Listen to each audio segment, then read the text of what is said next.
Boker Tov les filles, aujourd'hui c'est mardi, c'est la minute de Emouna avec Sandy. Alors aujourd'hui je vais vous parler de pourquoi s'inquiéter. Pourquoi se stresser et ne pas être calme quand il nous arrive des épreuves, petites, moyennes ou grandes. Et si on connaissait réellement l'étendue de la Hashgacha d'Hachem, de sa providence envers nous, et à quel point il veille sur notre situation et s'en occupe, nous aurions beaucoup moins de soucis et nous serions plus calmes et détendus. Et ça, je suis sûre que c'est le rêve de toutes les femmes, d'être calmes et détendues. Et on a en tête certains événements de notre passé, durant lesquels on a été confronté à des problèmes paraissant insolvables, des situations difficiles dont on ignorait complètement la façon de les surmonter. Et pourtant, quand on va les mettre à la lumière du présent, on va se rendre compte que finalement tout s'est mis en place. Hachem nous a aidés grâce à cette Hashgacha. Il nous a vraiment aidés et on se dit, mais pourquoi je me suis tant inquiétée? Pourquoi je me suis laissée gagner par cette angoisse? Il était où le drame? Et ça, c'est vraiment quelque chose qu'on peut voir avec le temps. Et on se rend compte que finalement, on en a fait toute une montagne et que Baruch Hashem, on a réussi à passer cette angoisse. Alors, il y a plusieurs versets dans Michelet.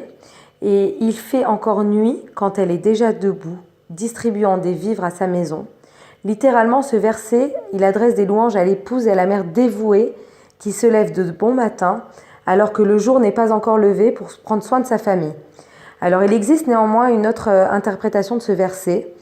Et le verset dit « Si quelqu'un est capable d'être debout, de se relever de l'angoisse et de la dépression lorsqu'il fait encore nuit, avant d'apercevoir la lumière de la délivrance, lorsqu'aucune solution à ce problème n'a commencé à apparaître à l'horizon, alors à ce moment-là, Hachem fera en sorte qu'il ait ce dont il a besoin pour sa famille et lui-même, s'il se renforce dans sa émouna, même lorsque tout semble sombre, et qu'il dit « Je fais ce que je peux et j'ai confiance en ta bienveillance envers moi, Hachem, et par conséquent, je ne suis nullement inquiet, je vais rester calme et continuer à prier et à fournir des efforts.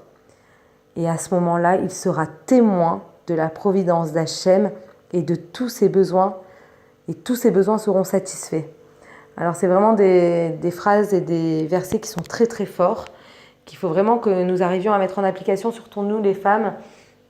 On a tendance à faire une montagne de petites choses parfois, à s'angoisser, à se stresser.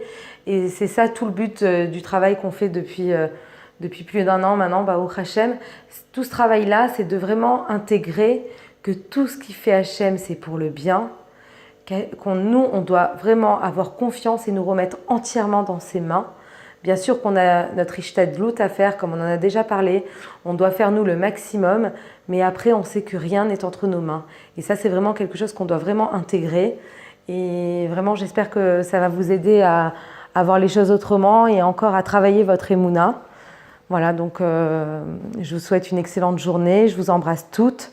Et bien sûr, je fais un gros clin d'œil à la tante de mon mari, à Patricia, pour la refoua shelema de Cyril Raphaël Ben Patricia Matana, que vraiment il puisse avoir la refoua shelema très très vite et que vraiment tout se passe pour le mieux pour lui, Bezrat Hashem.